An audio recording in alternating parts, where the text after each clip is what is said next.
আজ যদি পৃথিবীর ভিতরে সমস্ত মুসলমান এক কাতারে এসে ওমর রাদিয়াল্লাহু তাআলা আনহুর ওই ঘোষণা যদি আবার ছাড়তেন, আল্লাহর কসম করে বলি নাস্তিকের বাচ্চাগুলো ইন্দুরের গর্তটা খুঁজে পেত না। তিনটা ঘোষণা দিলেন ওমর। প্রথম নাম্বার ঘোষণা হলো, যেই মালিকের জন্য ওমর রাদিয়াল্লাহু তাআলা আনহু ইসলামের পথে হাঁটা শুরু করেছে, ওই আল্লাহর বিপক্ষে যদি মক্কার চত্বরে কেন মক্কার যে কোনো স্থানে থেকে আমার আল্লাহর শান নিয়ে যদি বিন্দু পরিমাণ কেউ কথা বলে, মক্কার যে কোনো গর্তে লুকায় থাক না কেন, ওমরের তরবারি তাকে ছাড়বে না। কি হুঙ্কার দিয়েছেন, সুবহানাল্লাহ বলবেন না? দ্বিতীয় নম্বর হুঙ্কার ছাড়লেন ওমর। হুঙ্কারটা হলো, আমার এই যে নবী, আমার এই যে রাসূল আব্দুল্লাহর ছেলে মুহাম্মদকে নবী হিসাবে স্বীকার করেছি, এই মুহাম্মাদেরকে নিয়ে যদি মক্কার চত্বরের ভিতরে মক্কার আশেপাশে কোনো ত্রুটি একটা কথাও বলে, ওমরের তরবারি তাকে ছাড়বে না। কোরআনের বিপক্ষে যদি কেউ মক্কার চত্বরের ভিতরে একটা সাউন্ড করে, ওমরের তরবারি তাকে ছাড়বে না। তিনটা ঘোষণা দেওয়ার পর ওমর রাদিয়াল্লাহু তাআলা আনহু এইবার বললেন, যদি বিবি এবং ছেলে মেয়েদেরকে যদি এতিম বানাতে চাও, ওমরের তরবারির নিচে এসো। আসতে হলে সবার কাছ থেকে বিদায় নিয়ে আসবা, কারণ আসতে পারবা, ওমরের তরবারির নিচ থেকে যাইতে পারবা না। মায়ের কাছ থেকে বিদায় নিয়ে আসবা, বাবার কাছ থেকে বিদায় নিয়ে আসবা, ছেলে মেয়ের কাছ থেকে বিদায় নিয়ে আসবা, বিবির কাছ থেকে বিদায় নিয়ে আসবা, সবার কাছ থেকে বিদায় নিয়ে ওমরের সাথে লড়াই করতে আসবা, কারণ আসতে পারবা, যাওয়ার মতো সুযোগ এই ওমর দেবে না। সুবহানাল্লাহ বাড়িতে গিয়ে বলে। বিশ্বনবী সাল্লাল্লাহু আলাইহি ওয়াসাল্লাম বললেন, ওমর তুমি তো শুধু ওমর নয়, তুমি তো শুধু ওমর নয়, তুমি তো ওমরে ফারুক। সুবহানাল্লাহ। বিশ্বনবীজি উপাধি দিয়ে দিলেন, ওমর তুমি তো শুধু ওমর নয়, তুমি তো শুধু ওমর নয়, তুমি হলেন ওমরে ফারুক। সত্য এবং মিথ্যার পার্থক্যকারী ওমর তুমি, আমার আল্লাহ তোমাকে কবুল করেছে। ও মিয়া, একটা ওমর সারা মক্কা মদিনার ট্রেন নাড়া দিয়ে ফেলেছে। সুবহানাল্লাহ বলবেন না? যুবকদের ইতিহাস জানতে হবে, ইসলামের জন্য আরো আকর্ষণ হতে হবে, ইতিহাস জেনে জেনে ইসলামের পথে আরো যত্নবান হতে হবে। আমাকে গালি দাও কোনো অসুবিধা নাই, আমার বাবারে গালি দাও কোনো অসুবিধা নাই, কিন্তু খবরদার আমার রাসূলকে গালি দিলে জিহ্বাটা রাখা হবে না, আমার কোরআনকে নিয়ে গালি দিলে তাকে ছাড়া হবে না, আমার আল্লাহর শানে কথা বললে তাকে ছাড়া হবে না। ঠিক না বেঠে? আমারে গালি দাও, নো প্রবলেম, কিন্তু কোরআন রে নিয়ে কথা বলবা, কোনো ছাড় নাই। ইসলাম রে নিয়ে কথা বলবা, কোনো ছাড় নাই। বাংলাদেশটাকে নিরাপত্তায় রাখার জন্য রেখেছেন পুলিশ, র্যাব, আর্মি। ইসলামটাকে পাহারা দেওয়ার জন্য সারা ওয়ার্ল্ডের ভিতরে একটা মুসলমানদেরকে আল্লাহ তৈরি করেছে। চিল্লা বলো ঠিক কিনা? আমরা হলাম ইসলামের পাহারাদার। আমরা কিসের পাহারাদার? কথা কন না কেন? কিসের পাহারাদার? এই পাহারাদার বানিয়েছেন কে? আরো জোরে বলতে হবে কে? অতএব আমরা বলতে চাই, সাবধান করে কয়েকটা কথা বলতে চাই। যদি সাহস থাকে টকশোর ভিতরে, যদি সাহস থাকে পুলিশ পাহারা দিয়ে, র্যাব পাহারা দিয়ে অন্য কোন স্থানের ভিতরে ইসলামকে নিয়ে বাজে মন্তব্য করো না। যদি সাহস থাকে ফরিদগঞ্জের জমিনে এসে কোরআনের বিপক্ষে ইসলামকে নিয়ে একটা কথা বলো, পিটার চামড়া নিয়ে ঢাকা শহরে যাইতে পারবা না।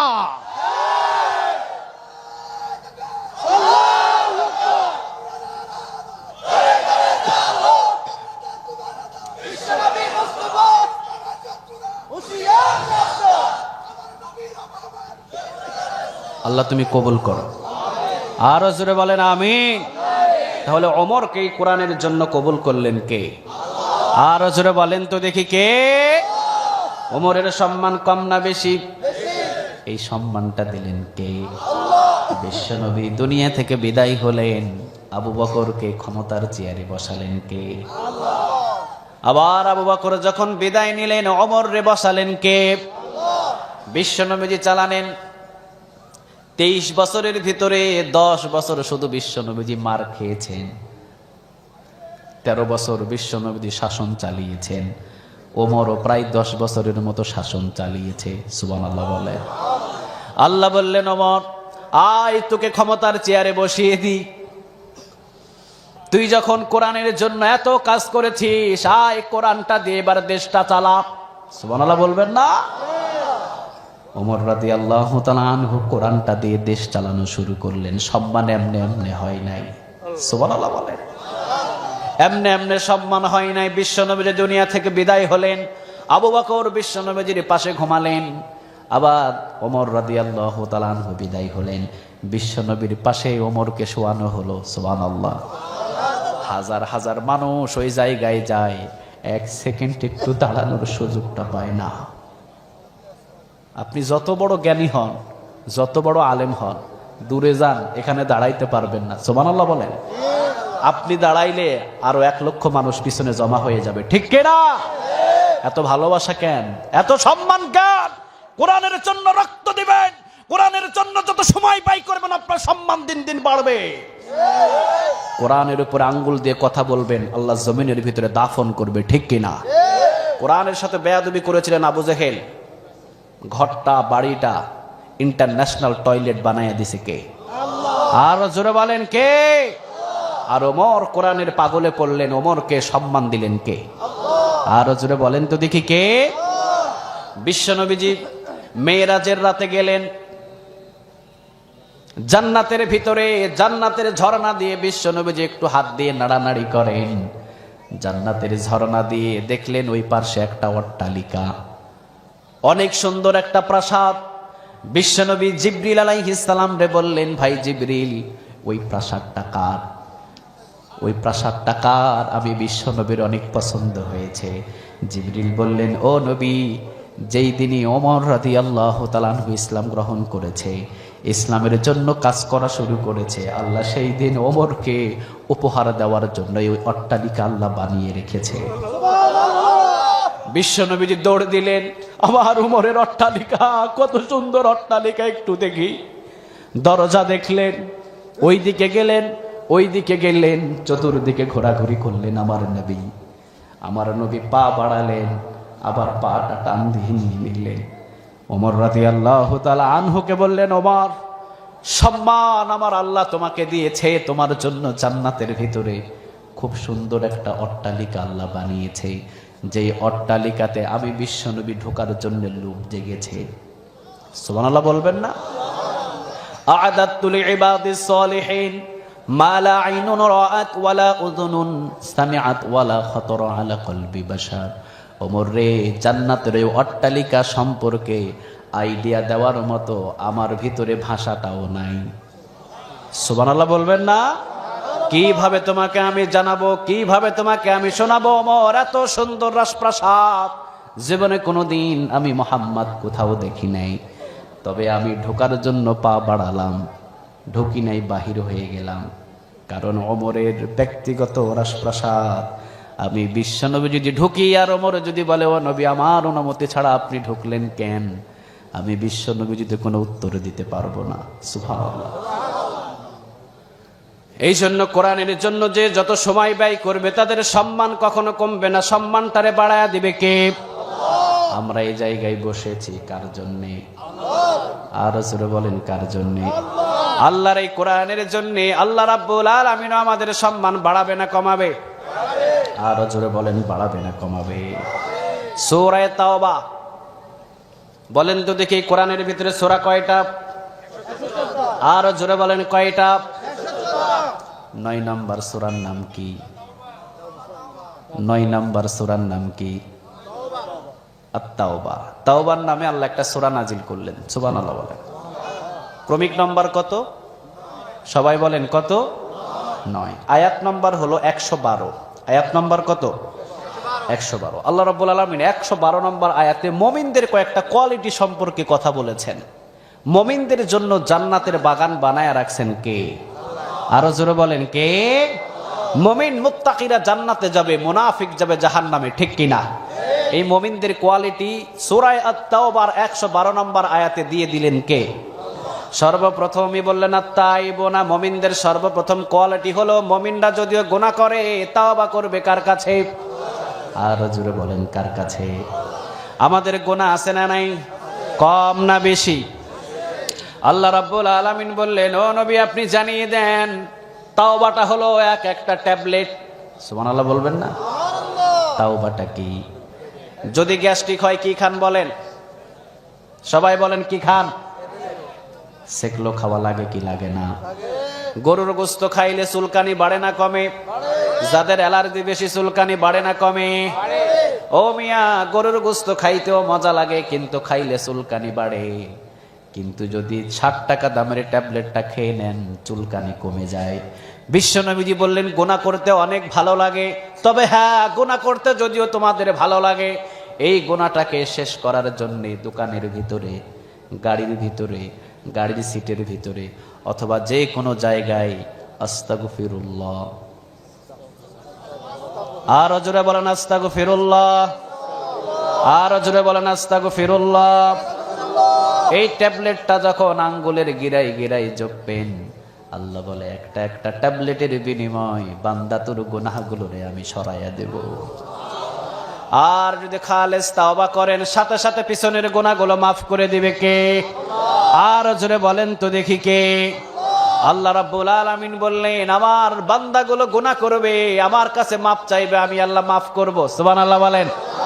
যদি আমার এই বান্দাগুলো গুনাহ না করতো আমি সব বান্দাদেরকে ধ্বংস করে দিতাম, আরেকটা জাতি বানাতাম। ওই জাতি ভুল করত, গুনাহ করত, আমার কাছে মাপ চাইতো। আমরা যদি গুনাহ না করতাম আমাদেরকে ধ্বংস করতো কে? আর জোরে বলেন তো দেখি কে? আল্লাহ বলেন আমি ধ্বংস করে দিতাম, কারণ আমার কাছে যখন বান্দা চোখের পানি ফেলে মাপ চায় আমার কাছে বড় ভালো লাগে। সুবহানাল্লাহ বলবেন না?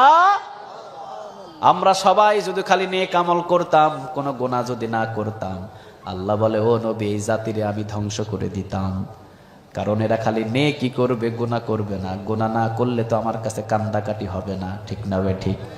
শুধু নেকি করবে, গুনাহ করবে না, সবগুলারে ধ্বংস করে দেব আমি। আরেকটা জাতি আমি সৃষ্টি করতাম, ওই জাতি গুনাহও করবে, আবার আমি আল্লাহর কাছে তাওবাও করবে। এই জন্য খবরদার, এত টেনশন, এত ভুলের প্রয়োজন নাই। গুনাহ হয়েছে তাওবা করবেন, তাওবা করলে মাফ করে দিবে কে? আর জোরে বলেন তো দেখি কে? নবী এবং রাসূল ছাড়া এমন কেউ নাই যে কোনো গুনাহ নাই। নবী এবং রাসূলরা হলেন নিষ্পাপ, আমরা হলাম গুনাহগার, ঠিক না বে ঠিক? এই জন্য আল্লাহ রাব্বুল আলামিন বলেন ও নবী আইয়ুহাল্লাযীনা আমানু তুবু ইলাল্লাহি তাওবাতান নাসুহা। আইরে বান্দাই, তাওবাতুন নাসুহা মানে তাওবা কর, গুনাহগুলোরে মাফ করে দিবে কে? ইয়া আইয়ুহাল্লাযীনা আমানু, ঈমানদারদেরকে ডাক দিলেন কে? বোঝা যায় ঈমানদারদের আমল নামায় গুনাহ আছে না নাই? আল্লাহ তো অন্যভাবে ডাক দিতে পারতেন, ঠিক না বে ঠিক? কাফেরদেরকে ডাক দিতে পারতেন, মুনাফিকদেরকে ডাক দিতে পারতেন। আল্লাহ বললেন ইয়া আইয়ুহাল্লাযীনা আমানু, ও ঈমানদারগণ। বোঝা যায় আল্লাহ বলতেছেন ঈমানদারগণ। ঈমানদারেরা ছোটখাটো গুনাহ করবেই করবে, কিন্তু আল্লাহ বলেন টেনশন করবি না, তাওবাতুন নাসুহা কর, গুনাহগুলোরে মাফ করে দেব আমি আল্লাহ। গুনাহগুলোরে মাফ করব আমি। চাইতে দেরি হবে, গুনাহ মাফ করতে দেরি করবে না কে? সেকেন্ডের ভিতরে আপনি গুনাহ করেছেন, আপনি যদি মাফ চান আল্লাহ বলে মাফ করে দিব। সুবহানাল্লাহ বলবেন না? আল্লাহ রাব্বুল আলামিন বললেন বান্দা জীবনে তুই কত গুনাহ করেছিস, তোর গুনাহ যদি হয় খালের পানির সমান, আমি আল্লাহর কাছে যখন মাপ চাইবি সাগরের পানি সমান দয়া মায়া নিয়ে তোর সামনে হাজির হয়ে যাব। তোর গুনাহ যদি হয় সাগরের পানির সমান, আমি আল্লাহর কাছে যদি মাপ চাস, আমি আল্লাহ আসমানের সমান দয়ার মায়া নিয়ে তোর সামনে হাজির হয়ে যাব। তোর গুনাহ যদি হয় আসমানের সমান বান্দা, আমি আল্লাহ আরশের সমান দয়ার মায়া নিয়ে তোর সামনে হাজির হয়ে যাব। এরপরও আমি আল্লাহ তোকে মাফ করে দেব। সুবহানাল্লাহ নাই? এই জন্য মুমিনদের প্রথম নাম্বার কোয়ালিটি আত-তাইবুনা, মুমিনরা তাওবা করবে কার কাছে? আর জোরে বলেন কার কাছে? যদি তাওবা করেন গুনাহগুলোরে মাফ করে দিবে কে? ওমর রাদিয়াল্লাহু তাআলা আনহু তিনি খেজুর বাগান দিয়ে হাঁটছেন, যুবকের সাথে দেখা। মনে রাখবেন, যুবকরা গুনাহ করতে দেরিও করে না, আবার যুবকদের গুনাহ মাফ করতেও দেরি করে না কে? আর জোরে বলেন তো দেখি কে? যুবকদের গুনাহ হয় সেকেন্ডের ভিতরে, কারণ তাদের পাওয়ার কম না বেশি? আর জোরে বলেন কম না বেশি? যুবক সেকেন্ডের ভিতরে একটা গুনাহ করে ফেলতে পারে, আবার যুবকদের গুনাহ সেকেন্ডের ভিতরে মাফ করেন কে? ওমর রাদিয়াল্লাহু তাআলা আনহু খেজুর বাগান দিয়ে একাকী হাঁটছেন। তিনি হাঁটতে হাঁটতে আপনাদের মতো একটা যুবকের সাথে দেখা। হাতের ভিতরে একটা গ্লাস, গ্লাসের ভিতরে মদ পান করতেছেন যুবক। ওমর রাদিয়াল্লাহু তাআলা আনহু সামনে গেলেন, সর্বপ্রথমই আগে সালাম দিয়ে দিলেন। সুবহানাল্লাহ। বাড়িতে গিয়ে বললেন, কয়টা নেতার সালাম পাইছেন আপনি?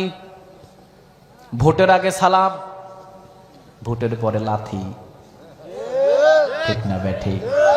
ভোটের আগে বুকের ভিতর, ভোটের পরে লাথি দিয়া 10 হাত দূরে। কথা কন না কেন? ওমর রাদিয়াল্লাহু তাআলা আনহু তিনি ছিলেন এমন নেতা, সর্বপ্রথম আগে যুবকরে সালাম দিয়ে দিলেন। ওমর রাদিয়াল্লাহু তাআলা আনহু তিনি ছিলেন এমন নেতা, ওমর রাদিয়াল্লাহু তাআলা আনহুর এলাকার ভিতরে তাদের একটা দেবদেবী ছিল। খ্রিস্টান ছিলেন, খ্রিস্টান। যিশুর একটা মূর্তি ছিল, যিশুর মূর্তির নাক নিজেই ভেঙে ফেলেছে তিনি। নিজেই ভেঙে ফেলার পর সব সাহাবীদের কাঁধের উপরে চাপিয়ে দিয়েছে, মানে গন্ডগোল ফাসনা ফাসাদ লাগানোর ইচ্ছা। ওমর রাদিয়াল্লাহু তাআলা আনহুর কাছে বিচার দিলেন, ওমর আপনি শাসন করেন এলাকা, আর আপনার সাহাবী মানে আপনার সব বন্ধু বান্ধব গুলো, বিশ্বনবীর সমস্ত সাহাবী মিলে এই যে দেখেন আমাদের ধর্ম, যিশু খ্রিস্টানের নাকটা তারা ভেঙে ফেলেছে। ওমর রে, আপনি এইটার উচিত বিচার করে দেবেন। ওমর রাদিয়াল্লাহু তাআলা আনহু ইনসাফের বিচার করতেন। সুবহানাল্লাহ বলেন। ওমর রাদিয়াল্লাহু তাআলা আনহু বললেন, ঠিক আছে ভাই, অবশ্যই আমি এর বিচারটা করে দিব। সব সাহাবীদেরকে ডাক দিলেন, বৈঠক বসলেন, দেখলেন না মুসলমানদের ভিতরে কেউ এই কাজটা করে নাই। সুবহানাল্লাহ বলেন। যার ভিতরে বিন্দু পরিমাণ ঈমান আছে সে কোনোদিন মূর্তির পায়ের নিচে কোরআনটা রাখতে পারে না, ঠিক না বেঠিক? খ্রিস্টান নিজেই নিজের নবী মানে নিজেই, খ্রিস্টান নিজেই নিজের মূর্তি, খ্রিস্টান নিজেই নিজের যিশুর নাকটা ভেঙে মুসলমানদের উপরে চাপাইতে চাইলেন। ও মিয়া, ইসলাম এমন একটা শান্তির ধর্ম, সবাইরে বুকে নিতে চায়, জীবনে কোনোদিন লাথি দিতে জানে না, ঠিক না? ওমর রাদিয়াল্লাহু তাআলা আনহুর কাছে আসলেন, ওমর আমাদের খ্রিস্টান, আমরা জাতি হয়েছি খ্রিস্টান, এলাকার ভিতরে বসবাস করি, আপনি হলেন শাসক, আপনি তার বিচার করে দেন। আমাদের যিশুর কেন এই নাকটা ভাঙলো আপনার মুসলমানেরা? আসলে কিন্তু মুসলমানেরা ভাঙে নাই, যে বিচার চাই ওই লোকটাই ভেঙেছে। ওমর রাদিয়াল্লাহু তাআলা আনহু সবাইরে ডাকলেন, দেখলেন না মুসলমানদের ভিতরে কেউ এই কাজটা করে নাই। তন্ন তন্ন করে 1 সপ্তাহ পর্যন্ত খুঁজলেন না। এইবার খ্রিস্টানদের বাকি লোকগুলো সবাই বলছে, ওমর আপনি যদি বিচার না করতে পারেন তাহলে আমাদের নবীর যেইভাবে নাকটা ভাঙা হয়েছে আমরাও একটা মুহাম্মদ নামের মূর্তি বানাবো। নাউজুবিল্লাহ বলেন। গন্ডগোল কেমনে বাজাই দেখেন। আমরাও একটা মুহাম্মদ নামের মূর্তি বানাবো। মুহাম্মদ নামের মূর্তি বানানোর পর ওই মুহাম্মদ নামের মূর্তির নাকটা আমরা তরবারি দিয়ে ভেঙে দেব। তোমরা আমাদের নবীর নাক ভেঙেছো, আর আমরা ভাঙবো তোমাদের নবীর নাক, শুনবা। ওমর রাদিয়াল্লাহু তাআলা আনহু হাতের ভিতর থেকে তরবারি বাহির করলেন। তরবারি বাহির করে বললেন, ভাই কে আপনাদের মূর্তির নাক ভেঙেছে? ওমর জানে না, তবে হ্যাঁ মনে করেন এই মুহূর্তে আমি আপনাদের মূর্তির নাকটা ভেঙেছি। ভাই আমার নবীর মূর্তি বানায়া নাক ভাঙার প্রয়োজন নাই। আসেন 12.5 লক্ষ বর্গ মাইলের প্রেসিডেন্ট এই ওমরের জিন্দা নাকটা আপনারা কাইটা নিয়ে চলে যান। আমার নবীর নাক ভাঙতে হবে না।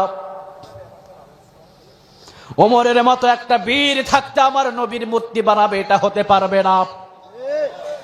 ওমরের মতো একজন শাসক থাকতে আমার রাসূলের মূর্তির নাক ভাঙবে, ওমর সহ্য করতে পারবে না। সুবহানাল্লাহ বলেন। ওমর এখানে যুদ্ধ ঘোষণা করবে না। কে আপনাদের যিশুর নাক ভেঙেছে সেটা ওমরও জানে না। তবে আপনারা বলছেন পাল্টা প্রতিশোধ নেবেন, আরেকটা মূর্তি বানাবেন, মূর্তির নাক ভাঙবেন, ওই মূর্তির নাম দিবেন আমার মুহাম্মদ, আমার রাসূলের নাম দিয়ে মূর্তি বানাবেন। ওমরের মতো আশেক থাকতে এটা সহ্য করতে পারবে না। এই জন্য মূর্তি বানানোর প্রয়োজন নাই। আসেন 12.5 লক্ষ বর্গ মাইলের প্রেসিডেন্ট ওমরের নাকটা এই তরবারি দিয়া কাইটা নিয়ে চলে যান। সুবহানাল্লাহ বলবেন না? যেই বেটা খ্রিস্টানদের মূর্তির নাক যেই বেটা ভেঙেছিলেন, লাভ দিয়ে সে ওমরের পা জড়িয়ে ধরেছে। ওমর মিথ্যা কথা বলো কেন? ওমর তুমি কেন আমাদের যিশু খ্রিস্টানের নাকটা ভাঙবা? তুমি কেন ভাঙবা? ওমর রে, যেই নবীর জীবনের চাইতে বেশি ভালোবাসা হয়, আমি নিজেই আমার ধর্মের মূর্তির নাক আমি নিজেই ভেঙে নিজের পকেটের ভিতরে রেখে দিয়েছি। এই যে দেখেন ভাঙা অংশ।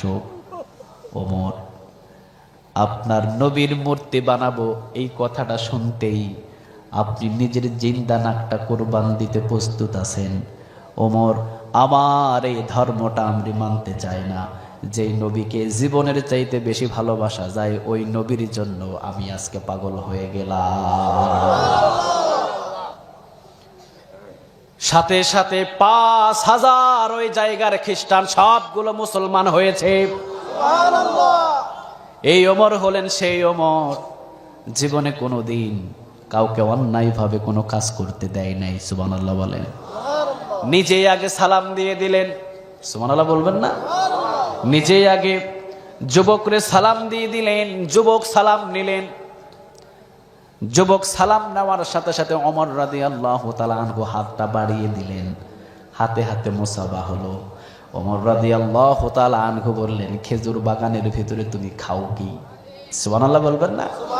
প্রেসিডেন্টের কথাগুলো দেখেন, খেজুর বাগানের ভিতরে তুমি খাও কি? যুবকটা বললেন, আমি হাতের ভিতরে মধু আছে, এই মধুটা আমি খেজুর বাগানের ভিতরে খাই। ওমর রাদিয়াল্লাহু তাআলা আনহু বললেন, খেজুর বাগানের ভিতরে চুপি চুপি মধু খেতে হবে কেন? ঘরের ভিতরে খাইলেও তো হইতো। সুবহানাল্লাহ নাই? ওমর তো নাসর বান্দা। সুবহানাল্লাহ বলবেন না? এমন হলেন নাসর বান্দা, এমন ব্রেন ওমর রাদিয়াল্লাহু তাআলা আনহু। ওমর রে দমানোর মতো ওই যুগের ভিতরে প্রেসিডেন্ট কেউ ছিল না। রাষ্ট্রদূত আসলেন, কেমন ছিলেন ওমর চিন্তা করেন। রাষ্ট্রদূতগুলো আসলেন কে? ওমর দেখার জন্যে। বাহরাইন থেকে, কাতার থেকে, দূর দূরান্ত থেকে আসলেন ওমরকে দেখার জন্যে। রাষ্ট্রদূতগুলো এসে বললেন, ওমর কোথায়? সবাই বললেন, ওই যে ওই দিকে ওমর। সবাই বললেন, কোথায় ওমর? ওমরকে তো পায় না। ওমর থাকবে রাজপ্রাসাদের উপরে, কোথায় ওমর? তাকিয়ে দেখেন ওমর খেজুর বাগানের নিচে উত্তপ্ত বালুর উপরে শুয়ে আছে। ঘামগুলো টপ টপ টপ টপ করে বালুর উপরে পড়ছে। সবাই গিয়ে সালাম দিলেন। সবাই বললেন, আপনি ওমর? তিনি বললেন, হ্যাঁ আমি ওমর। সুবহানাল্লাহ না? আপনি ওমর? আপনার এই পরিস্থিতি কেন? নরম কোনো বিছানা নাই, নরম কোনো খাবার নাই, আপনি উত্তপ্ত বালুর উপরে শুয়ে আছেন কেন? ওমর রাদিয়াল্লাহু তাআলা আনহু বললেন, 12.5 লক্ষ বর্গ মাইলের ভিতরে সমস্ত মানুষ যেদিন নরম বিছানায় ঘুমাতে পারবে, ওমরের জন্য সেই দিন নরম বিছানা হবে। রাষ্ট্রদূত বলে নিয়ে গেলেন তাদেরকে মেহমানদারি করানোর জন্য। আব্দুল্লাহরে বললেন, আব্দুল্লাহ ঘরের ভিতর থেকে খাবার আনো। ঘরের ভিতর থেকে রুটি এবং জাইতুনের তেল আব্দুল্লাহ সামনে এনে দিলেন। ওমর রাদিয়াল্লাহু তাআলা আনহু বললেন খান। ওমর হাতের ভেতরে একটা রুটি নিয়ে ওমর খাওয়া শুরু করলেন। অন্যান্য দেশের রাষ্ট্রদূতগুলো দেখলেন কি, ওমর আটাগুলো চালার পর যেই খসাগুলো থাকে ওই খসার রুটি, ওমর রাদিয়াল্লাহু তাআলা আনহু জাইতুন তেল আর খসার রুটিগুলো খাচ্ছেন। রাষ্ট্রদূতগুলো বললেন, ওমর এর চাইতে তো ভালো ভালো খাবার আপনি খেতে পারেন। আমার দেশের প্রধানমন্ত্রী যারা, তাদের খাবারগুলো কতটা রাজপ্রাসাদীয় খাবার। আমাদের দেশের রাষ্ট্রদূত কেন, আমাদের দেশের চাকরগুলো তো এইরকম খাবার খায় না, আমাদের প্রধানমন্ত্রীর চাকরেরাও তো এই খাবারগুলো খায় না। আপনি 12.5 লক্ষ বর্গ মাইলের প্রেসিডেন্ট হয়ে এই গমের ভুসির রুটিগুলো আপনি কেন খাচ্ছেন?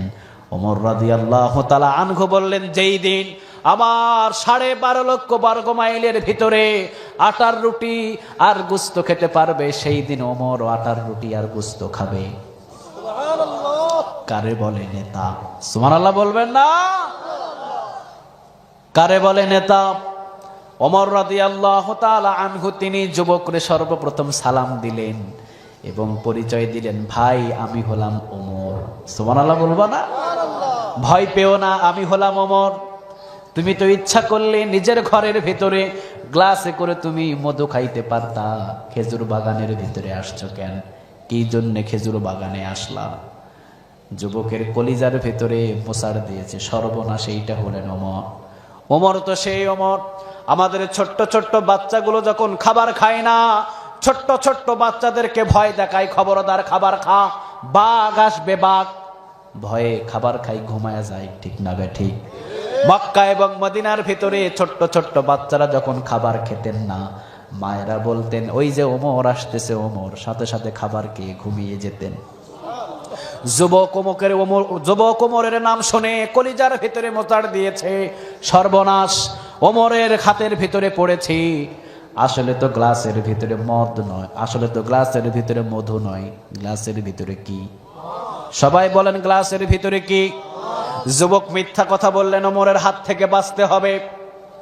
ওমরকে বললেন, ওমর আমার হাতের ভিতরে মধু, আমি বাগানের ভিতরে মধু খাইতেছি। ওমর বললেন, দাও আমার হাতে দাও। সুবহানাল্লাহ নাই? দাও আমার হাতে দাও, কোনো অসুবিধা নাই, দাও আমার হাতে। তুমি যদি মধু খাও আমি অর্ধেক খাই। সুবহানাল্লাহ। হাদিয়া দেওয়া সুন্নাহ, তুমি অর্ধেক খাইছো, এবার আমি এক ঢোক খাই, দাও আমার হাতের ভিতরে। যুবক চুপি চুপি হাতের ভিতরে দিয়ে দিলেন, না দিলেই থাপ্পড় আছে না নাই? ওমর বললেন, যদি মদ হয় 80টা বেতের বাড়ি, জোরে বলেন কয়টা? আর 80টা বেতের বাড়ি খাইবা, ওই 80টা বেতের বাড়ি দেবে ওমর। সুবহানাল্লাহ বলেন। ওমরের হাতের 80টা বেতের বাড়ি খাওয়ার মতো ওই শক্তি মদিনার ভিতরে কারো নাই। যুবকটা ভয়ে কলিজাটা শুকিয়ে গেলেন। যুবক বললেন, সর্বনাশ, যদি ওমর এখন মদ যদি প্রকাশ হয়ে যায়, 80টা বেতের বাড়ি, আর ওমর যে গোপনে না, ওমরের বিচারগুলো হলো প্রকাশ্যে, ঠিক না বে ঠিক? কোরআনের বিচারগুলো গোপনে না প্রকাশ্যে? আর জোরে বলেন, গোপনে না প্রকাশ্যে? চুরি করলে হাত কাটতে হবে। বাংলাদেশের ভিতরে অনেকে চুরি করে, কই আজ পর্যন্ত কোনো হাত কাটা হয় নাই, ঠিক না বে ঠিক? চুরি কমছে না বাড়ছে? আর জোরে বলেন, চুরি কমছে না বাড়ছে? চুরি করতে করতে চুরি এখন কানাডা পর্যন্ত বেগম বাড়া তৈরি হয়েছে, ঠিক না বে ঠিক? হাতগুলো ধরে ধরে যদি প্রকাশ্যে কেটে দেওয়া হতো, আল্লাহর কসম করে বলি একদিনের ভিতরে সমস্ত চোর আল্লাহর ওলি হয়ে যেত। ওমর রাদিয়াল্লাহু তাআলা আনহু বললেন, আসো। হাতের ভিতরে দেখলেন, গ্লাস নিলেন, ওমর রাদিয়াল্লাহু তাআলা আনহু আঙ্গুল দেবেন, এমন সময় যুবকটা তওবা করেছেন কার কাছে? আর জোরে বলেন কার কাছে? চিন্তা করেন, যুবকের গুনাহ করতেও দেরি নাই, যুবকরে মাফ করতেও দেরি করে না কে? আত্তাইবুনা, মুমিনদের প্রথম নাম্বার কোয়ালিটি, যুবক গুনাহ করেছে কিন্তু যুবক তওবা করলেন। আল্লাহ, জীবনে অনেক দিন আমি মদ খেয়েছি, তবে আজকে তওবা করলাম, জীবনে কোনোদিন এই মুখের ভিতরে এক ফোঁটা মদ কেউ ঢোকাইতে পারবে না। আজ থেকে তওবা করলাম আল্লাহ, জীবনে কোনোদিন এই ওমর রাদিয়াল্লাহু তাআলা আনহুর সামনে রেখে, তবে ওমরকে জানালাম না, গোপনে গোপনে ফিস ফিস ফিস ফিস করে তাওবা করলাম তোমার কাছে, আল্লাহ জীবনে কোনোদিন এক ফোঁটা মদ এই যুবকের মুখ দিয়ে ঢুকবে না। ও আল্লাহ, আমার তাওবা তুমি কবুল করো। তবে হ্যাঁ, তাওবা কবুল করলে হবে না, আমার তাওবাটা কবুল করো, আর ওমরের হাত থেকে আপনি আমারে বাঁচায়া দেন। ওমরের হাতের ভিতরে মদের গ্লাস, দয়া করে ওমরের হাতের ভিতরে ওই মদটারে আপনি মধু বানায়া দেন। আমার তাওবা আপনি কবুল করেন। ও রব্বে কারীম, অনেক দিন গুনাহ করেছি, আজকের তাওবা আপনাকে কবুল করতে হবে। জীবনে কোনোদিন এই যুবকটার মদ খাবে না। তাওবাতুন নাসুহা করলেন, সুবহানাল্লাহ বলেন। মানে একবার ফিরে আসলেন, জীবনে কোনোদিন আর ওই রাস্তায় যাবে না।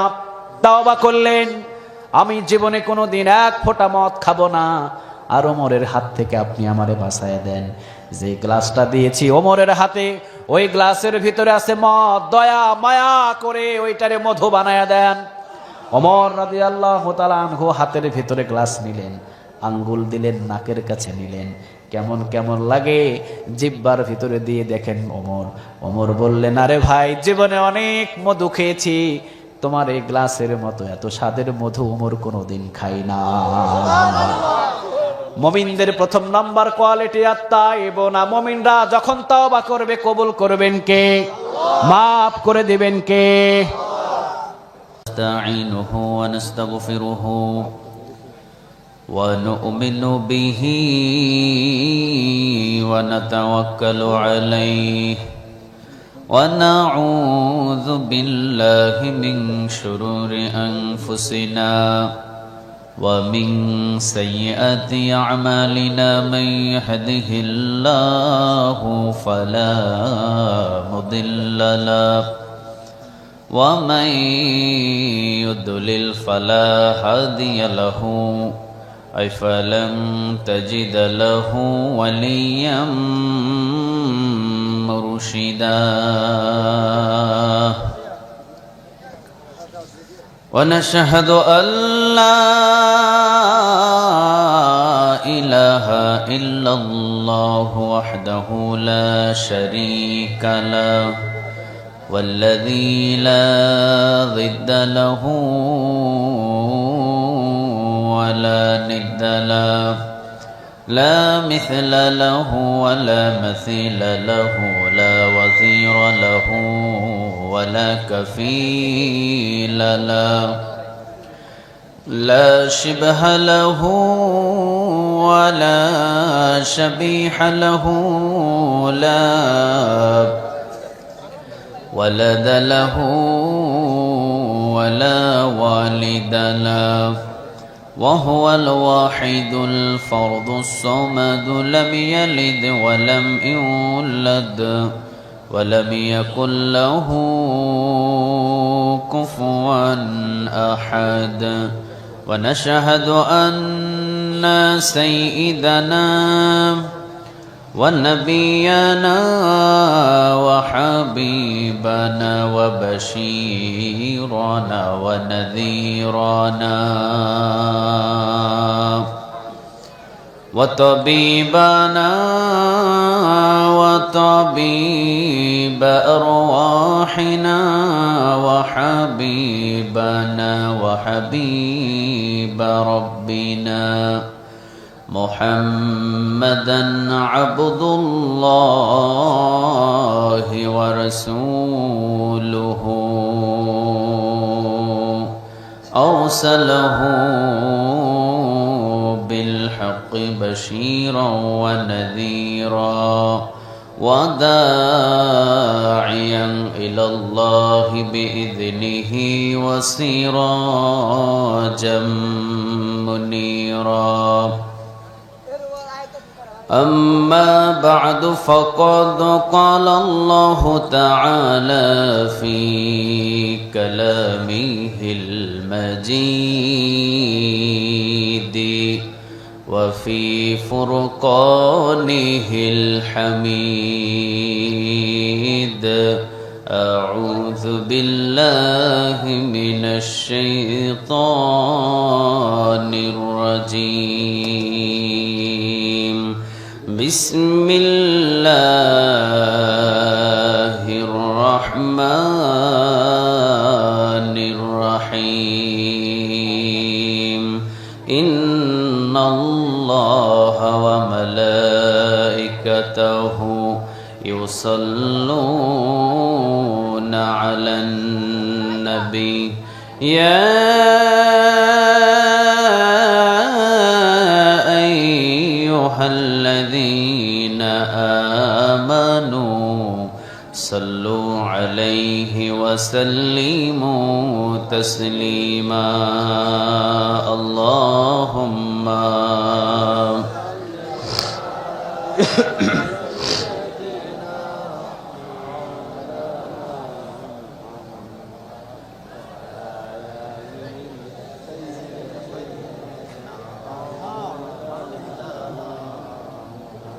اللهم صل على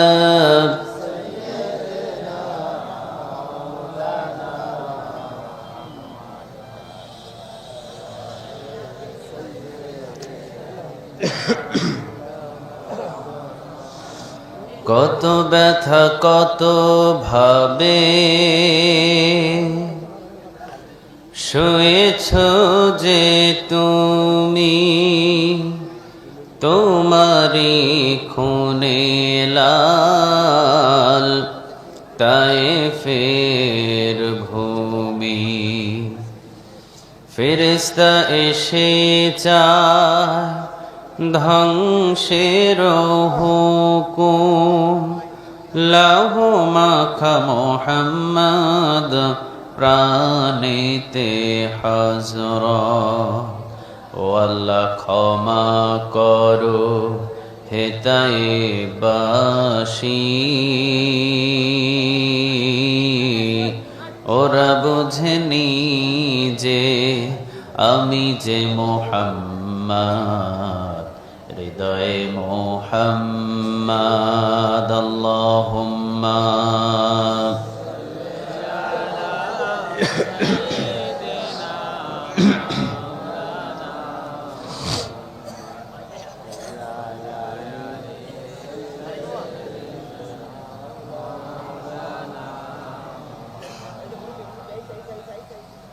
তোমার দাওয়াত আমার দাওয়াত নেই দাওয়াত মিল তোমার কিতাব আমার কিতাব নেই আবার মিল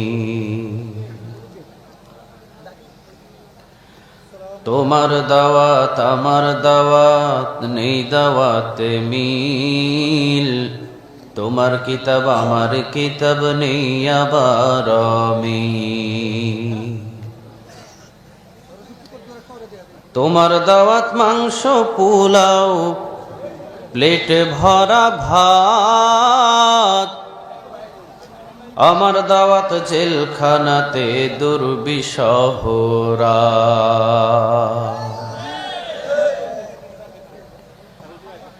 তোমার দাওয়াত মাংস পোলাও প্লেট ভরা ভাত আমার দাওয়াত জেলখানাতে দুর্বিষহরা তোমার দাওয়াতে সিঁড়ি নিচে তালাশ করা নেক আমার দাওয়াত ময়দানেতে দিন রাত করায়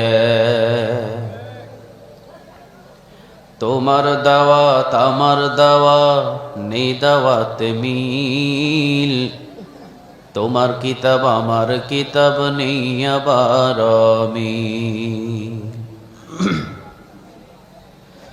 তোমার দাওয়াত দেখে না ঘুষ সমাজ ভরা সুদ তোমার দাওয়াত বই তো দেয় ফিরআউন নমরুদ আমার দাওয়াত ইসলাম আইন আল কোরআনের বল আমার দাওয়াত মানে না তো জুলুমবাজের দল। তোমার দাওয়াত আমার দাওয়াত, নেই দাওয়াতে মিল।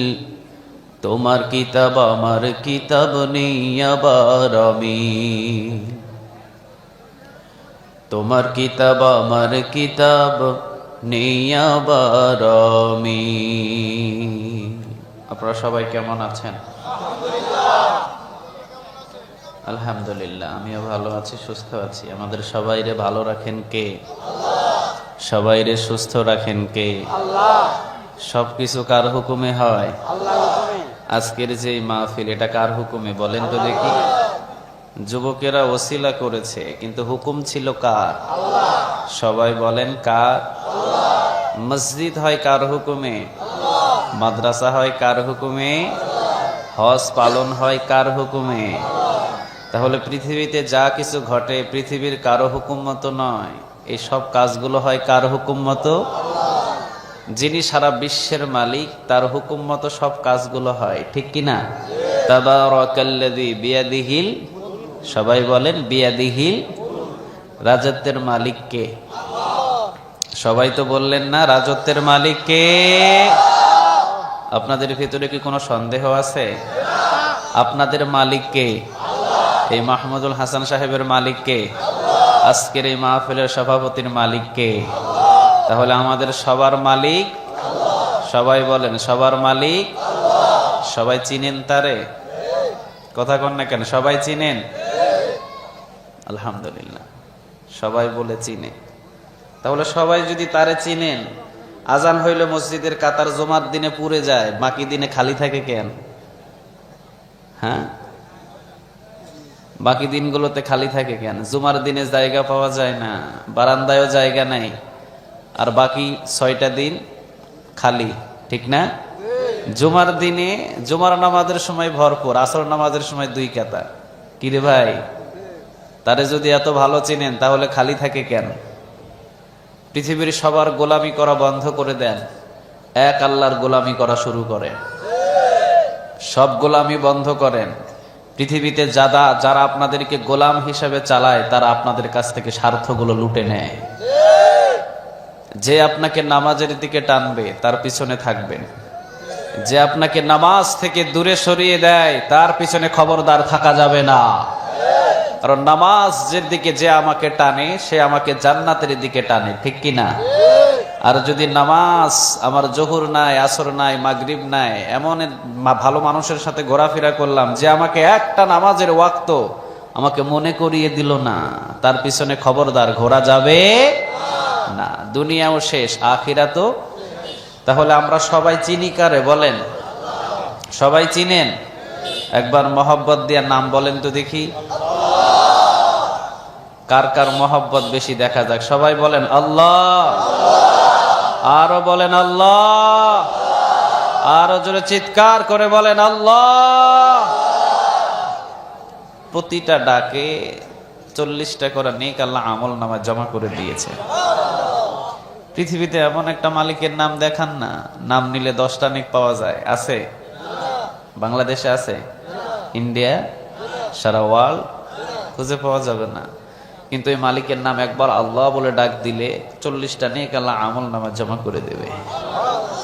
কেউ যদি আল্লাহ আকবার বলে একবার বলে, 100 ঘোড়া জিহাদের ময়দানে দান করা নেক আল্লাহ তার আমল নামা জমা করে দেবে। কোন বান্দা যদি একবার সুবহানাল্লাহ বলে, আল্লাহ বলেন খুশি হয়ে তার আমল নামার ভিতরে আসমান এবং জমিনের খালি জায়গাটা নেক দিয়ে পূরণ করে তার আমল নামায় জমা করে দেব। তিনি এত কিছু দেন, তিনি আমাদের মালিক হতে পারেন। পৃথিবীর যতগুলো আছে যারা মালিক দাবি করে, সব হলো নিতে চায়, কেউ দিতে চায় না। সবগুলো কি করে? কথা কন না কেন? নিতে চায়, দিতে চায় না। আর আমার মালিক বলে আমি শুধু দিব, নিব না কিছু। সুবহানাল্লাহ বললেন না? তাহলে আজকে আমরা সেই মালিকের পরিচয় নিয়ে কিছু কথা শুনবো, শেয়ার করব। সবাই কি শুনতে রাজি আছেন? কথা বলতে হবে। সবাই রাজি? আল্লাহর পরিচয় নিতে হলে কোরআন থেকে নিতে হবে, ঠিক কিনা? আল্লাহর পরিচয় নিতে হলে হাদিস থেকে নিতে হবে। আল্লাহ বলেন কোরআনের ভিতরে হাদিসের ভিতরে আমার পরিচয় পাবি। কোরআন বিশ্লেষণ কর, হাদিস পড়, আমার পরিচয়টা পেয়ে যাবি। সুবহানাল্লাহ বলেন। তিনি বলেন, আমি প্রত্যেকটা করেছি, প্রতিটা মানুষ হলো আমার গোলাম আর আমি হলাম মালিক। সুবহানাল্লাহ বলবেন না? আচ্ছা, মালিক কে বলেন? সবাই বলেন। আমরা কি? সবাই বলেন। শুধু কি গোলাম নাকি গোলামের ঘরের গোলাম? শুধু কি গোলামের ঘরের গোলাম নাকি আমাদের 14 গোষ্ঠী গোলাম? বিশ্বনবীজি নিজেও নিজেকে গোলাম বলে পরিচয় দিতেন। সুবহানাল্লাহ বলবেন না? তিনি বলতেন, আল্লাহুম্মা ইন্নী আবদুক, ও আল্লাহ আমি আপনার গোলাম। সুবহানাল্লাহ। ওয়াবনু আবদিক ওয়াবনু আমাতিক নাসিয়াতি বিয়াদিক। সুবহানাল্লাহ বলবেন না? বিশ্বনবীজি বলতেন, ও আল্লাহ আমি আপনার গোলাম, বান্দার ঘরের গোলাম, মানে আমার বাবা আব্দুল্লাহ সেও ছিল আপনার গোলাম, আমি মুহাম্মদ আপনার গোলাম।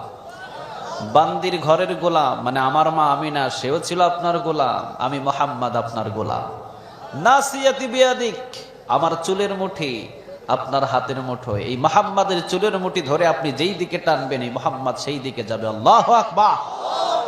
রাসূল যদি গোলাম বলে নিজের পরিচয় দেন, আমরা কি গোলাম বলতে কোনো অসুবিধা আছে? সবাই বলেন, কোনো অসুবিধা আছে?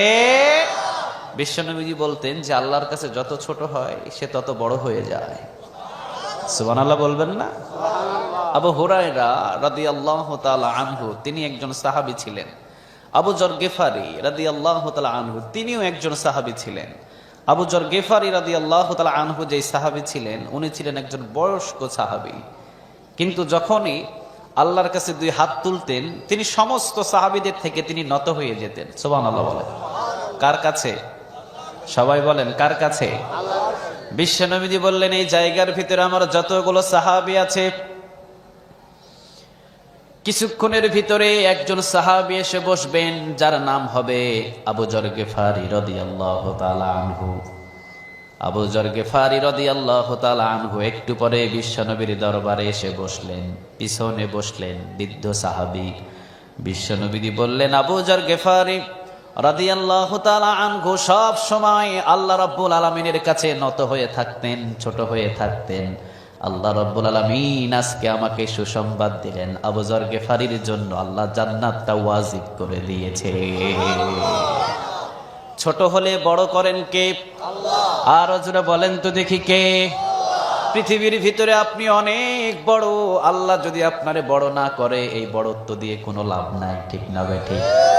আর আল্লাহ রাব্বুল আলামিন যদি আপনাকে বড় করা শুরু করে, পৃথিবীর কেউ আপনারে ছোট করতে পারবে না।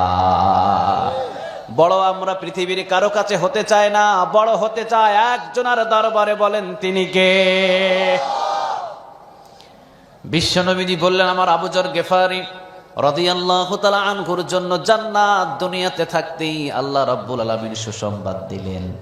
কি জন্য দিলেন? আবু যর গিফারি রাদিয়াল্লাহু তাআলা আনহু যখনই 2 হাত তুলতেন, তখনই আবু যর গিফারি নিজের দিকে ইঙ্গিত করে বলতেন, আল্লাহ আপনি জাহান্নামের ছোট্ট যদি কোনো গর্ত থাকে, এই আবু যরকে দিয়া ওই গর্তটা পূরণ করে দিয়েন। কারণ এই আবু যরের জীবনে ভালো কোনো আমল নাই। এই আবু যর গিফারি রাদিয়াল্লাহু তাআলা আনহু জীবনে কোনোদিন ভালো আমল করতে পারে নাই। কি জবরদস্ত একজন সাহাবী, নিজেরে কতটা ছোট মনে করতেন। পৃথিবীর সব ওলি সব আউলিয়াদেরকে এক পাল্লাই যদি করেন, আর আবু যর গিফারির যদি পায়ের ধুলা এক পাল্লাই দেন, আবু যর গিফারির পায়ের ধুলার ওজন বেশি হয়ে যাবে। অথচ সে আবু হুরায়রা আবু যর গিফারি রাদিয়াল্লাহু তাআলা আনহু যখনই 2 হাত আল্লাহর কাছে তুলতেন, বলতেন, আল্লাহ জাহান্নামের যদি কোনো গর্ত থাকে ওই গর্তটাই আবু যর দিয়া পূরণ করে দিয়েন। আমি জানি আবু যর গিফারি রাদিয়াল্লাহু তাআলা আনহুর আমল দিয়ে কখনো আপনার জান্নাতে যাওয়া সম্ভব নয়। সুবহানাল্লাহ বলেন। নিজেকে কত ছোট ভাবে উপস্থাপন করতেন আল্লাহর কাছে, ছোট হতেন আবু যর। আল্লাহ বললেন, আবু যর এত ছোট হোস না, যা দুনিয়ায় থাকতে তোর জান্নাতের সুসংবাদ দিয়ে দিলাম। এই জন্য ছোট হবেন, যত ছোট হবেন বলেন তো দেখি বড় করবেন কে? বিশ্বনবীজি বলতেন, আল্লাহ আপনি আমার নিজের চোখে আমাকে অনেক ছোট বানায়া দেন, আর পৃথিবীর সব মানুষদের কাছে আমারে বড় বানায়া দেন। সুবহানাল্লাহ বলবেন না? বড় বানাইয়া দিয়েছেন কে? আরো জোরে বলেন কে? এলাকার ভিতরে হাজী সাহেব যারা আছে, মদিনার পাশে 1 মিনিটের জন্য দাঁড়ানোর ক্ষমতা নাই, ঠিক না ঠিক? 1 মিনিট আপনি দাঁড়াতে পারবেন না। হাজার হাজার মানুষ লাইন ধরে আছে, ওই মহামানবের কবরে শুধু 1 মিনিট দাঁড়াবে, সুযোগ নাই। সুবহানাল্লাহ বলবেন না? নিজের গোলাম বলতেন বিশ্বনবীজি, গোলাম ইন্নী আব্দুল্লাহ, আল্লাহ আপনি আপনার গোলাম।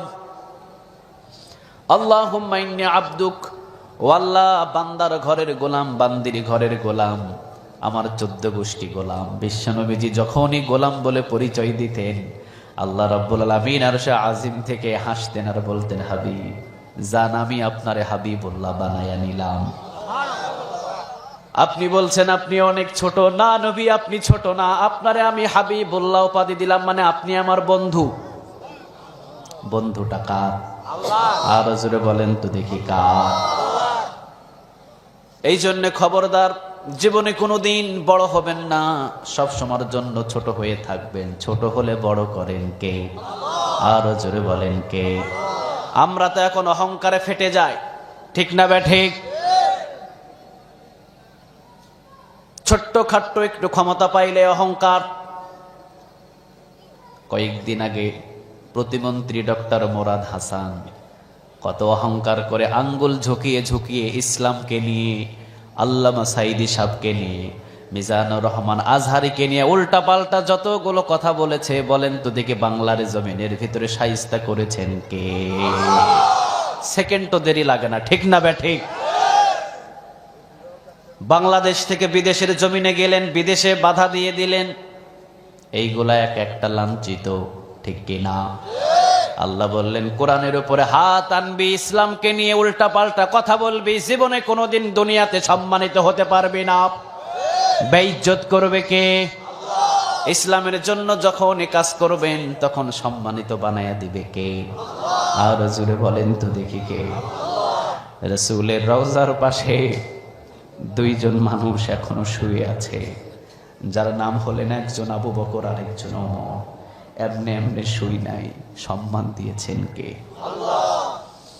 ইসলামের জন্য কত কষ্ট করলেন তারা। কোরআনের জন্য আপনি সময় দেবেন, ইসলামের জন্য যখনই আপনি সময় দেবেন, আপনার সম্মানটা বাড়ায়া দেবে কে? বিশ্বনবীর রওজার পাশে 2 জন ব্যক্তি এখনো শুয়ে আছে, সুবহানাল্লাহ বলবেন না? আবু বকর সিদ্দিক রাদিয়াল্লাহু তাআলা আনহুর জায়গা হলেন, এরপরে ওমর রাদিয়াল্লাহু তাআলা আনহুর জায়গা হলেন। এখনো পর্যন্ত একটা জায়গা খালি আছে, তিনি হলেন হযরত ঈসা আলাইহিস সালামের জন্য, তেনার জন্য ওই জায়গাটা খালি আছে। সুবহানাল্লাহ বলবেন না? বলেন তো দেখি, কোরআনের জন্য, ইসলামের জন্য যখনই আপনি সময় ব্যয় করবেন, আপনার সম্মান মর্যাদা বাড়ায়া দিবে কে?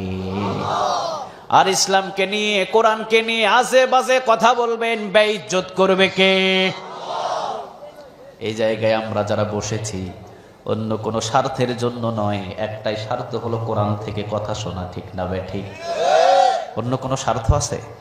কথা বলেন, আছে? আছে একটাই স্বার্থ, কোরআন থেকে কিছু কথা শুনতে চাই, ঠিক কিনা? বিশ্বনবীজি বললেন, যখনই কোরআন থেকে কোনো আলোচনা একটা বান্দা 1 ঘন্টা শুনবে, জোরে বলেন কয় ঘন্টা? আল্লাহ রাব্বুল আলামিন খুশি হয়ে তার আমল নামার ভিতরে 500 কবুল হওয়া নফল নামাজের নেক জমা করে দেবে। জানতো দেখি, একটা দোকানেতে বসে থাকেন, কয় ওয়াক্ত নামাজের নেক পাবেন? পাওয়া যাবে? কথা বলেন, পাওয়া যাবে? কোরআনের জন্য 1 ঘন্টা ব্যয় করবেন, তিরমিজির বর্ণনা। কোরআনের জন্য যদি আপনি 1 ঘন্টা ব্যয় করেন, বিশ্বনবীজি বললেন কবুল হওয়া 500 নফল নামাজের নেক আমল নামায় জমা করে দিবে কে? অন্য বর্ণনায় আসলেন 60 বছর পর্যন্ত যদি একটা মানুষ, 60 বছর পর্যন্ত যদি একটা মানুষ জীবিত থাকাকালীন নফল ইবাদত করে, যতগুলো নেকের পাহাড় বানাতে পারবে, একটা রাতের বেলা কোরআন নিয়ে কিছু সময় বিশ্লেষণ করার কারণে 60 বছরের নফল ইবাদতের নেক তার আমল নামায় জমা করে দিবে কে? সহিহ বুখারীতে হাদিসটি এসেছে, যারা রাতের বেলা কোরআন নিয়ে বসবে তাদেরকে নিয়ে আল্লাহ ফেরেশতাদের সামনে আলোচনা করবে। সুবহানাল্লাহ বাড়িতে গিয়ে বললেন। মুসনাদে আহমদে যে হাদিসটি এসেছে, বিশ্বনবী বললেন কোরআন নিয়ে যখন জমিনের উপরে বসবে, জমিন থেকে যখন এই বান্দাগুলো বাহির হয়ে যাবে, জমিনটাকে ত্যাগ করতে দেরি, পিছনের গুনাহ মাফ করতে আল্লাহ দেরি করবে না। এই সামিয়ানা থেকে বাহির হবেন, জীবনের গুনাহ মাফ করে দিবে কে? আরেকটা বর্ণনায় কিয়ামতের ময়দানে যেই জায়গায় বসেছেন এই মাটিটা কিয়ামতের ময়দানে সাক্ষ্য দেবে। সুবহানাল্লাহ বলবেন না? ইজাজুল জিলাতিল আরদু জিলজালাহা ওয়া আখরাজাতিল আরদু আসকালাহা ওয়া ক্বালাল ইনসানু মা লাহা। সুবহানাল্লাহ বলেন। এই জমিনটা কথা বলবে কার সাথে? সবাই বলেন তো দেখি কার সাথে? এই জমিনকে কথা বলার জন্য জবানটা দিয়ে দিবেন কে? এই জমিন সেই দিন সাক্ষ্য দিবে আল্লাহ আমার উপরে বসে 2 ঘন্টা কোরআন শুনেছিল। সুবহানাল্লাহ নাই? একটাই কথা, ইন্নাহু লাকুরআনুন কারীম। এই কোরআনটা হলো সম্মানিত কিতাব, যে কোরআনের জন্য সময় ব্যয় করবে তাকেও সম্মান দিবে কে? হযরত ওমর রাদিয়াল্লাহু তাআলা আনহু যখনই কোরআনের প্রেমে পাগল হলেন, সম্মান দিলেন কে? আর জোরে বলেন তো দেখি কে?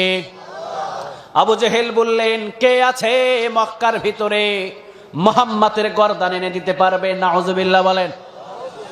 মুহাম্মাদের মাথা থেকে গর্দান যে এনে দিতে পারবে, 100টা লাল উট তাকে উপহার দেওয়া হবে। 25 বছরের ওমর বসে আছেন। ওমর বললেন, আবু জেহেল তোমার উট তোমার কাছেই রেখে দাও, আগামীকাল কাজটা আমি করে দেব, কোনো উট লাগবে না। আব্দুল্লাহর ছেলে মোহাম্মদ, বাবাও নাই মাও নাই, কিন্তু ওমর জানেন না, যদিও বাবাও নাই যদিও মাও নাই, মোহাম্মদের সাথে 24 ঘন্টা আছেন কে? আর জোরে বলেন তো দেখি কে?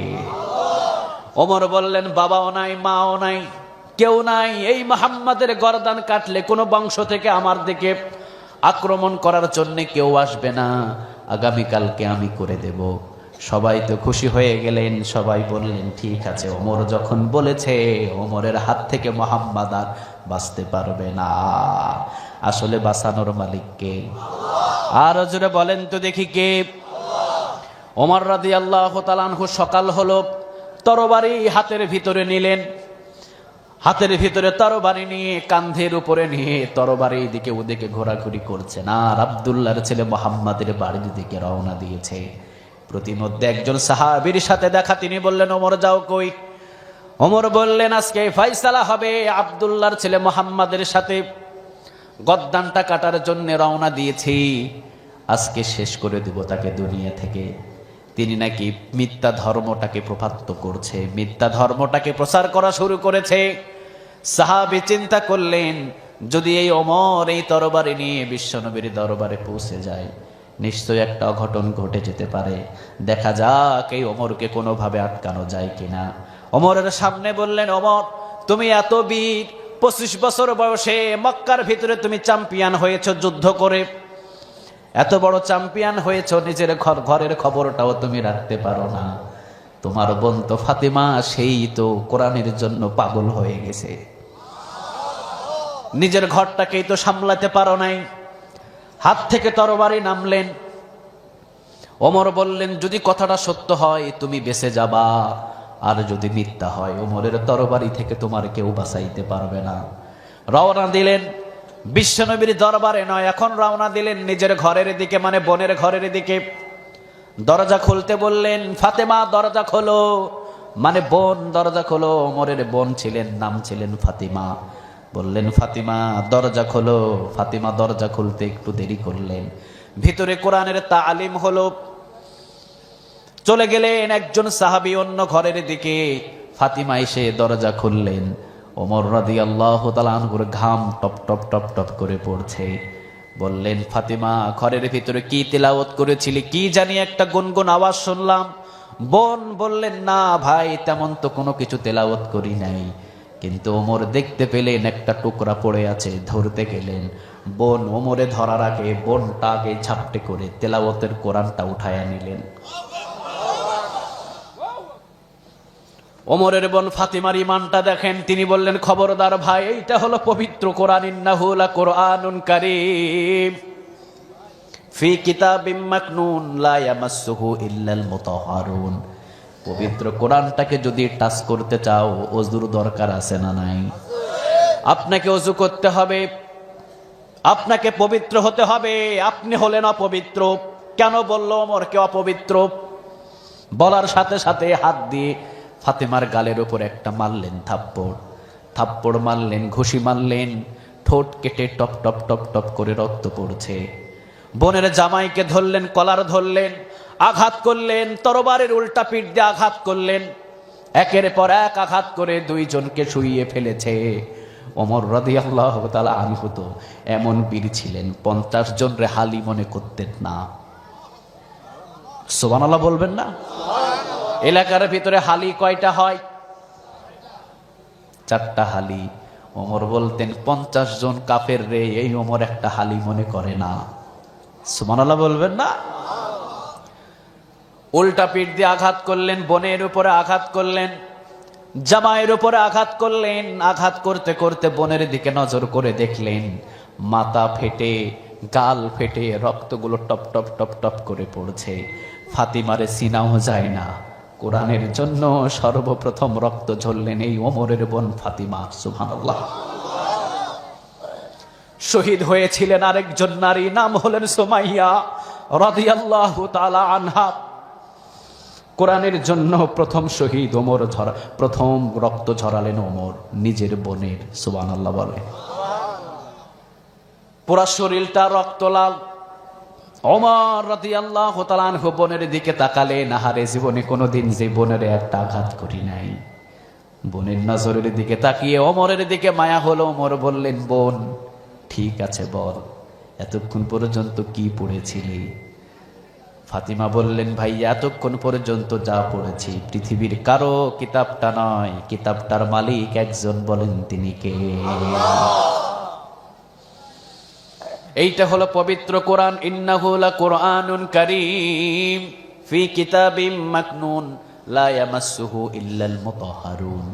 ভাইয়া এইটা হলো পবিত্র কোরআন, এইটাকে টাচ করতে হলে আপনাকে পবিত্র হতে হবে।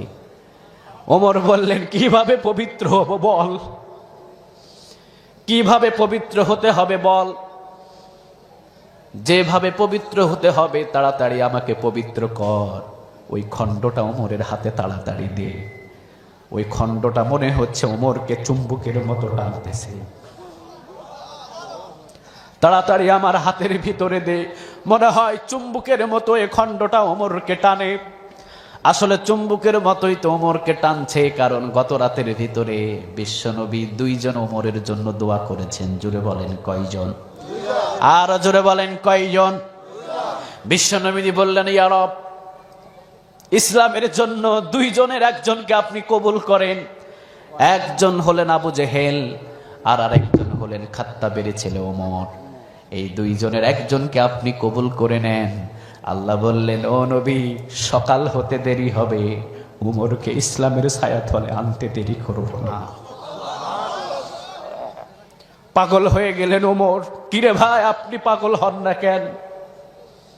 কোরআনের আলোচনা হয়, আপনি দোকানে বসে থাকেন কেন? কোরআনের আলোচনা হয়, আপনি বন্ধু বান্ধবের আড্ডায় থাকেন কেন? ওমর তো পাগল হয়ে গেলেন, তাড়াতাড়ি খণ্ডটা আমার হাতে দে।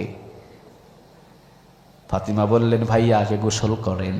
গোসল করলেন, গোসল শেষ হলো, খণ্ডটা হাতে নিলেন, নাড়লেন, এদিক ওদিকে দেখলেন, এরপরে বললেন, চল তাড়াতাড়ি মুহাম্মাদের দরবারে চল। নিজের বোন ফাতিমা রক্ত মুছলেন আর বললেন, ভাইয়া আপনি মুহাম্মাদের দরবারে যাবেন কেন? খবরদার, আমাকে এই জায়গায় আঘাত করেছেন, মুহাম্মাদের দরবারে গিয়ে কোনো আঘাত করতে পারবেন না। যত আঘাতের প্রয়োজন এই ফাতিমাকে করেন, ফাতেমার জামাইকে করেন, মুহাম্মাদের হাতে একটা আঘাত আপনি করতে পারবেন না। কি ভালোবাসা, কত ভালোবাসা! ফাতিমা রাদিয়াল্লাহু তাআলা আনহা, ওমরের বোন, কতটুকু ভালোবাসা! বিশ্বনবীর, ইসলামের প্রথম যুগের ইতিহাস। সুবহানাল্লাহ বলে। তিনি বললেন, না, মুহাম্মাদের দরবারে আমারে নিয়ে চল। কোরআনটা হাতে নিয়েছি, কোরআনের জন্য তো একটু মায়া মহব্বত বাড়ছে। বোন রে, যেই কোরআনটা যেই মানবের উপরে নাজিল হয়েছে, মানবরে একটু সামনে থেকে দেখতে চাই। রওনা দিলেন, হাতের ভিতরে তরবারি, তরবারি এখনো পর্যন্ত কাঁধের উপরে। রওনা দিলেন। ফাতেমা রক্তাক্ত শরীর, ফাতেমার বোন, ফাতেমার জামাই, তিনিও রক্তাক্ত শরীর, দুইজনকে নিয়ে রওনা দিলেন। টেনে টেনে দুইজনকে নিয়ে গেলেন। সাহাবীরা মনে করলেন সর্বনাশ, দুই বোন, বোনকে মেরেছে, বোনের জামাইকে মেরেছে, না জানি এই জায়গায় বিশ্বনবীর দরবারে এসে কি অঘটন ওমর ঘটিয়ে দেয়। আমির হামজাও তরবার বাহির করলেন আর বললেন, ওমর যদি তরবারি এই জায়গায় এসে খোলে, আমির হামজার তরবারি ওমরকে ছাড়বে না। ওই ওমর যদি আমার ভাতিজার দিকে তরবারি খোলে, আমির হামজা ওমরের তরবারিকে বাধা দেওয়ার জন্য প্রয়োজনে আমির হামজার জীবন দিয়ে দেবে। আর যদি ওমরের তরবারি ভালো ব্যবহার দেখায়, এই মুহূর্তে আমির হামজা দরবার ছেড়ে দেবে। সুবহানাল্লাহ বলবেন না? বিশ্বনবীজি বললেন, না চাচা, তরবারি খাপের ভেতরে ঢোকায় ফেলেন, গত রাতেই তো আমি দোয়া করেছি। আপনি জানেন না, গত রাতেই তো আমি দোয়া করেছি। আপনি তরবারি খাপের ভিতরে ঢোকায় দেন, চিন্তা করতে হবে না। তরবারি আপনি খাপের ভিতরে ঢুকিয়ে দেন, কোনো টেনশন করতে হবে না। ওমররে আসতে দেন, দরজা খুলে দাও। দুইজন সাহাবী দরজা খুলে দিলেন। ওমর রাদিয়াল্লাহু তাআলা আনহু দৌড় দিয়ে এসে তরবারিটা বিশ্বনবীর পায়ে রেখে বিশ্বনবীকে জড়িয়ে ধরলেন। যেই তরবারিটা পড়ার কথা ছিল বিশ্বনবীর গদ্দানে, তরবারিটা পায়ের নিচে ফেললেন। এই তরবারি গদ্দান থেকে পায়ের নিচে নামালেন কে? আর জোরে বলতে হবে কে? এই কোরআনটা সাধারণ কোনো কিতাব নয়, জাহান্নামের রাস্তা থেকে টেনে আপনাকে জান্নাতে নিয়ে যেতে পারে। সুবহানাল্লাহ বলবেন না? কোথায় আছেন আপনি বসে? কোন দরবারে আপনি আছেন? কোন দোকানে আপনি চা খাইতে বসছেন? এখানে আসি বসেন, তাই না হিসড়া আপনার এই কোরআন জান্নাতে নিয়ে যাবে। কোরআন সাধারণ কোনো কিতাব নয়, পৃথিবীর শ্রেষ্ঠ কিতাব হলো এই 30 পারা কোরআন, ঠিক কিনা? ওমর রাদিয়াল্লাহু তাআলা আনহু জড়িয়ে ধরলেন বিশ্বনবীজিরে, তরবারি পায়ের নিচে ফেললেন। বিশ্বনবীজিরে দীর্ঘ সময় পর্যন্ত জড়িয়ে ধরলেন। ওমর কিন্তু কাঁদতে পারতেন না। ওমর ছিলেন একটু শক্ত মনের মানুষ। বিশ্বনবীজি বলতেন, আরহামু উম্মতি বিউম্মতি আবু বকর, আমার নরম মানের সাহাবী হলেন আবু বকর। ওয়া আশাদ্দুহুম ফি আমরিল্লাহি ওমর, আর গরম মানের সাহাবী তার নামটা হলেন হযরত ওমর। তিনি কাঁদতে পারতেন কম, কলিজার ভিতরে শুধুমাত্র রাগ ছিল, রাগে সব সময়ের জন্য তিনি গড়গড় করতেন। সুবহানাল্লাহ বলেন। বিশ্বনবীজিরে জড়িয়ে ধরলেন, তিনি কান্না শুরু করলেন। বিশ্বনবীজি সেই দিনই বললেন, ইজলিসে ওমর, একটু শান্ত হও। ওমর একটু শান্ত হও। ওমর বললেন, ও নবী, যেই কাজটা করার জন্য আমি এসেছিলাম আপনি মনে হয় জানেন না। ইন্নী আরা মা লা তারাউন। বিশ্বনবীজি বলতেন, ওমর, রাসূলের কাছে কোনো জিনিস গোপন থাকে না। তুমি আসছিলে আমার গদ্দান কাটার জন্য, যেই তরবারি আমার গদ্দান কাটার জন্য এসেছে, ওমর রে, ওই তরবারিটা আমার পায়ের নিচে ফেলেছে, ওইটার নামই হলো আল্লাহ। ওইটার নামই কে? আর জোরে বলেন তো দেখি কে? ওমর রাদিয়াল্লাহু তাআলা আনহু বললেন, ও নবী, আর দেরি করতে চাই না, পড়িয়ে দেন লা ইলাহা ইল্লাল্লাহু মুহাম্মাদুর রাসূলুল্লাহ। ওমর রাদিয়াল্লাহু তাআলা আনহু বললেন, ও নবী, আপনি বলেন তো দেখি, আমার রব, যাকে আমি রব হিসাবে মানেছি, তাতে কি কোনো সন্দেহ আছে? আপনারা বলেন সন্দেহ আছে। আর জোরে বলেন সন্দেহ আছে। বিন্দু পরিমাণ কোনো সন্দেহ নাই, ঠিক না বে ঠিক? ওমর রাদিয়াল্লাহু তাআলা আনহু বললেন, নবী, যেই রবকে আমি ওমর রাদিয়াল্লাহু তাআলা আনহু রব হিসাবে স্বীকার করেছি, বলেন তো দেখি ও নবী, ওই রবের ভিতরে কোনো সন্দেহ আছে? বিশ্ব নবীজি বললেন, না রে ওমর, পৃথিবীর সব প্রতিমার ভিতরে ভেজাল, একজন রব, তিনি হলেন আল্লাহ, তার ভিতরে বিন্দু পরিমাণ কোনো সন্দেহ নাই।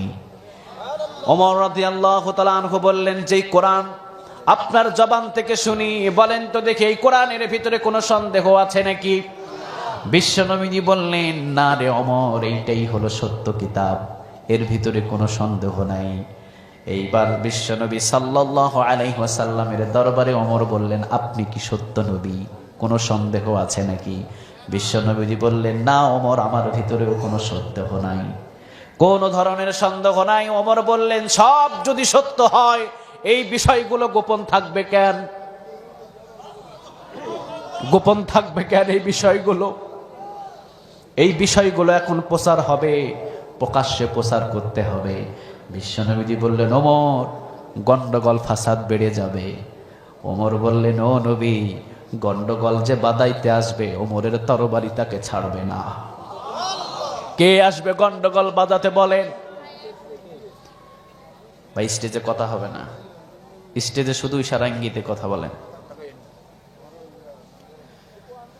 কে গন্ডগোল বাজাতে আসবে? ও নবী, যেই তরবারি এসেছিল আপনার গর্দান কাটার জন্য, ওই তরবারি আজ থেকে ইসলামের জন্য হাতে নিলাম। আসলে ওমরের মতো একজন বীরকে কবুল করলেন কে? আর জোরে বলেন তো দেখি কে? ওমর রাদিয়াল্লাহু তাআলা আনহু বললেন, সব যদি সত্য হয়, সত্য কথা গোপন থাকবে কেন? সত্য কথাগুলো প্রকাশ হবে। মক্কার চত্বরের ভিতরে এই ওমর ভাষণ দেবে, দেখি কোন কাফেরের বুকের পাটা আছে, ওমরের সামনে আসুক। সুবহানাল্লাহ বলেন। বিশ্বনবীজি এখনো পর্যন্ত অনুমতি দিলেন না। জিবরিল আলাইহিস সালাম বললেন, অনুমতি দিয়ে দেন, কোন ধরনের প্রবলেম হবে না, কোন ধরনের প্রবলেম হবে না, দিয়ে দেন। কারণ ও নবী, আপনি জানেন না এমন একজনকে ইসলামের জন্য কবুল করে নিয়েছেন। বিশ্বনবীজি পরবর্তীতে বললেন, ওমর হলেন এমন সাহাবী, লাউ কানা নাবিয়্যুম মিন বা'দি লাউ কানা ওমর, আমি বিশ্বনবীর পরে যদি আরেকজনকে নবী হিসাবে দুনিয়াতে পাঠানো হতো, আমার আল্লাহ ওমরকে নবী হিসাবে পাঠিয়ে দিত। বিশ্বনবীজি বললেন, ঠিক আছে ওমর, যাও, 40 জনের কোটা, 40 জন সাহাবী আছে, এই 40 জন রে নিয়ে যাও। ওমর রাদিয়াল্লাহু তাআলা আনহু ডান দিকে 20 জন দিলেন, বাম দিকে 20 জন দিলেন, দিয়ে ওমর ভেগে চলে গেলেন। ওমরকে এইরকম, হ্যাঁ, ডান দিকে 20 জন, বাম দিকে 20 জন, ওমর পালাই চলে গেছে। ওমরকে এইরকম, কথা বলেন, এইরকম। এইটা ভাগন না বেটা না? সুবহানাল্লাহ বলে। এটা ভাগন না বেটা না?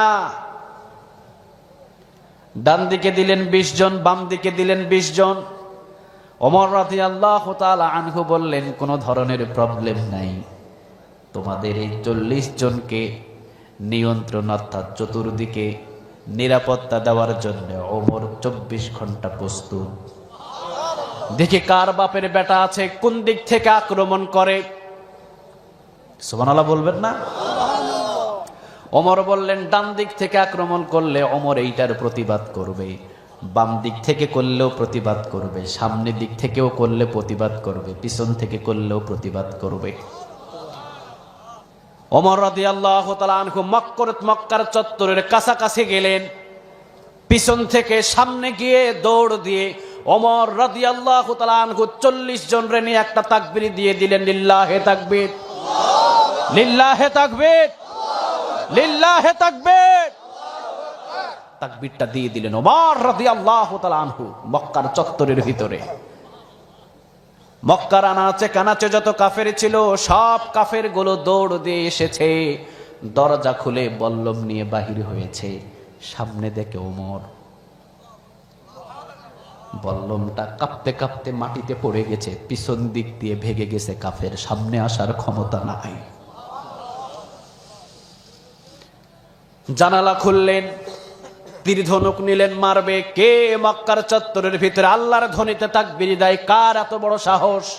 জানালা খুলেই দেখলেন ওমর তীর হাত কাঁপতে কাঁপতে পড়ে গেছে।